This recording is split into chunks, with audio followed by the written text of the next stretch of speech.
たまにヘビに噛まれると気持ちいい領域に達したヘビへのひろあきです。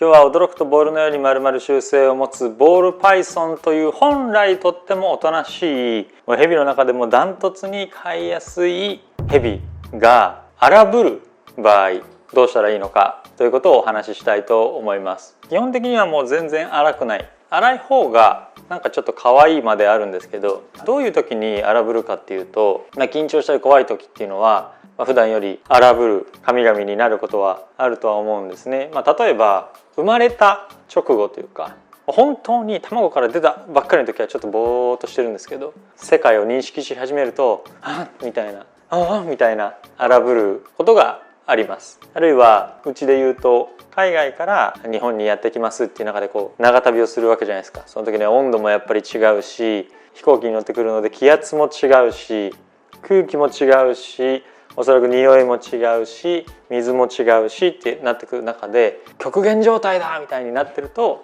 荒いことがあります。海外から来る時はですね、透明なカップに入れて送ってくれるブリーダーと麻袋にバッと入れてそこ縛って送ってくるブリーダーがいるんですね。この、麻袋っていうのは航空会社で決められてるものなので、それが適当とかそういうわけじゃないんですけど、海外の麻袋ってこう長っぽそういわけですね。でそれをねこうやって取るでしょ。そうすると荒いとシャーシャーみたいな噛まれたりとかっていうのもありました、最初の頃は。でもね、もう最近は殺気とかオーラとかで分かる。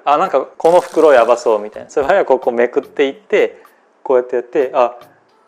みたいな、明らかに殺気を放ってる状態の袋に手をパッて入れることはなくなりましたね。何かしらの理由があって1000、2000いる中で噛まれるっていうのが年にでも3回4回あるかないかですね。普通にご自宅でペットスネークとして飼われている場合はもうほとんどないって考えてもいいんじゃないかなと思います。ただでも犬とか猫とかと一緒で基本噛まないけど絶対に噛まないっていうわけじゃないっていうか、何かあればそういうリスクとか、可能性はあるよっていうことだと思いますので、その辺は認識していただいたらいいかなと思いますが、そういう極限状態、生まれたばっかりの時とか輸入とか、激烈に環境の変化があった場合っていうのはちょっと荒くなるかなと思います。荒ぶるかなと思います。何かしらの理由で荒ぶったボールパイソン、荒ぶりボールを触らなければいけないっていう時に、どうやって沈めていけばいいか、どうやって触ってトリートメントしてあげたらいいか、お世話をしてあげたらいいかっていうのをもうちょっとお話したいと思いますけれども、まずはね、その噛むっていう行為はボールパイソンにとってもリスクなんですね。歯がねすごい細いんです。映画に出てくるような象もバキバキ噛み砕くぜみたいな歯じゃなくて、魚の骨みたいな細さで、基本的には噛み砕く咀嚼する生き物ではなくて、噛みついて巻きついて締め殺して丸飲みするっていう食事スタイルなので、歯っていうのは噛み砕くんじゃなくて返しになってるだけなんですね。だからその細い歯で何かに噛みつくっていうのはヘビにとってもリスクではあるので、噛みつかせないっていうのはすごい大事なんですけど、こうあるでしょ。これ別に荒くないんですが、荒いとして、この子がすごく荒ぶってるとして、登場直後のおっこと主様みたいになってるとして、どうやってこの水を変えればいいかっていう時とかはだいたいケージは蓋がついているケージで飼ってると思います。ダイソーのシューズボックスとかで買われてる人もいると思いますし、こういうので買われてる人もいると思いますけど、そういう場合はね、こういう蓋を使って盾を作る。ってやってこんな感じで入って取る。盾をね使うととってもいいですよ。何もない状態でとかやると温度と匂いでシャーってくる可能性があるので、来ても大丈夫なように盾を作る。で取ってあげると良いと思います。水を変えたりとか何かを取るって場合はそういう感じですね。あるいはもう荒ぶってるけどどうしても何かしらの理由で持たなくてはいけないっていう場合は前から行かない。ヘビっていうのは基本的に前に射出する構造になっていて、こういうねカーブとかエキセントリックな動きをしてくることはないので、どうしても持たなきゃいけない場合とかっていうのは後ろに回ってね持ってあげるといいかなと思います。こうやってショット。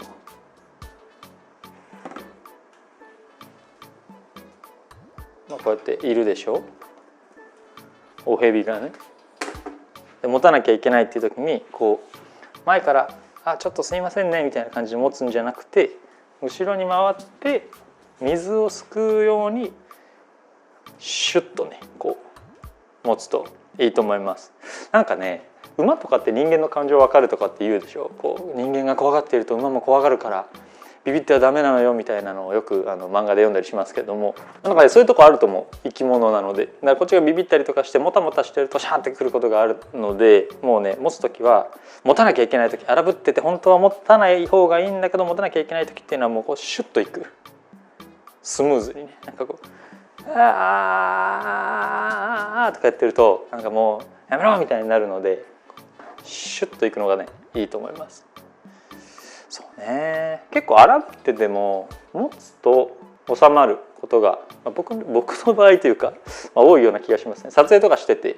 荒ぶる子をこう撮ろうみたいになったりする時でも持つとね、なんかもういいよみたいな、今日はちょっと持たれてあげるよみたいな雰囲気になることが多いかなと思います。今日もね撮影するにあたって荒ぶってる子を撮りたいなって、こんな子だよとかこういうふうにしたらいいんだよっていうのをご説明したいなと思ってはいたんですけど、やっぱねいないんだよね、荒ぶる子めったにいない。輸入直後で極限状態の時とかっていうのは一時的にそういう状態があったとしても、やっぱりねボールパイソンってすごいおとなしいので、この子をね荒ぶる体でご紹介しましたけど、めちゃおとなしいしね。基本的にはそういう怖いんでしょ、噛むんでしょ、すぐ怒るんでしょって思わなくていいと思うので、すごく優しくてこう気性の穏やかな